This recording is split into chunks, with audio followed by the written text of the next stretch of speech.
asalaamu calaykum waraxmatullaahi wabarakaatu. waxaynu maanta barnaamijkana kusoo qaadan doonaa cadaaladii uu ku caanbaxay cumar bin khadaab. cumar alfaaruuq radiallaahu canhu waxaa lasoo arooriyay qiso cajiib ah markii uu furtay magaalada qudus ciidan uu hogaaminayo abu cubayda caamir binu jaraax radiallaahu canhu in ay yimaadeen masaajidka barakaysan ee al aqsa, kadibna uu diiday ninkii yahuudiga ahaa ee hayay furaha masaajidka barakaysan inuu wareejiyo, isaga oo sheegay in aanu ciidankan aanu ku jirin nin leh sifooyinkii lagu sheegay kitaabkoodii towraad, sidaa darteed aanu wareejinayn furaha.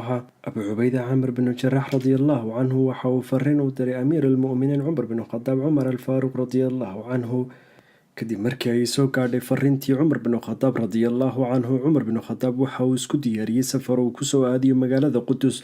waxaa lasoo arooriyaa in uu soo raacay cumar bin khadaab radiallaahu canhu wiil yar oo dhalinyaro ah. cumar bin khadaab radiallaahu canhu waxa uu ka taliyaa dhul aada u ballaadhan, waana amiir ku caanbaxay cadaaladda iyo kasaahididda adduunyada.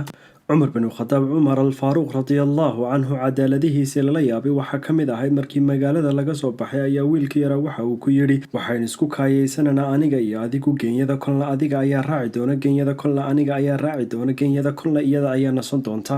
markii ay socdeen kumaanku kilomitir ayaa markii loo soo dhowaaday magaalada qudus ayaa waxay ku beegantay xilligii uu fuuli lahaa geenyada wiilka dhallinyarada ah. markaasuu wiilka yara kuriya amiir almu'miniin, waxaan dareemayaa dhibaato oo aad geenyada iga dejiso oo aad adigu fuusho, adiga ayaa ah amiirkii mu'miniinta oo aynu sida magaalada ku galno. cumar bin khadaab cumar alfaaruuq radiallaahu canhu waxa uu wiilka yaraa ku yidhi, waxaad tahay qof rafiiq wanaagsan, haddii aanad adiga ahaan lahayn oonaan intaas soo wada safrin hadalkaaga waan kuu ciqaabi lahaa, sababtoo ah shay aan ilaahay wejigii u sameeyey aragtida aadamaha inaan u bedelo waa wax aan suurtagal ahayn. sidii isagoo wiilka yaraa u saaran geenyada oo uu garhwadeen ka yahay amiirulmu'miniin cumar bin khadaab cumar alfaaruuq radiallaahu canhu ayaa waxa ay soo galeen magaaladii qudus.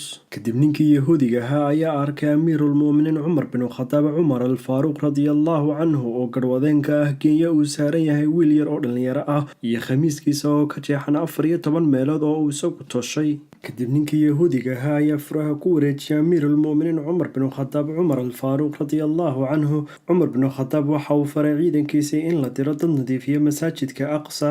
kadib cumar bin khadaab umuu dhigan ciidankiisii wax xaflad ah maadaama ay furteen dhulka barakaysan iyo masaajidkii barakaysnaa ee al aqsa. habeenkii oo dhan cumar bin khadaab iyo ciidankiisii waxay u taagnaayeen salaad iyo ilaahay u mahadnaqiisa maadaama ay furteen masaajidka barakaysan iyo dhulka barakaysan ee qudus. ilaahay waxaan uga baryay aan uu soo saaro dhammaan ummadda muslimiinta hogaamiye wata sifooyinkii cumar bin khadaab cumar alfaaruuq radiallaahu canhu iyo cadaaladii uu ku caanbaxay hogaamiyaha mu'miniinta cumar bin khadaab cumar alfaaruuq radiallaahu canhu.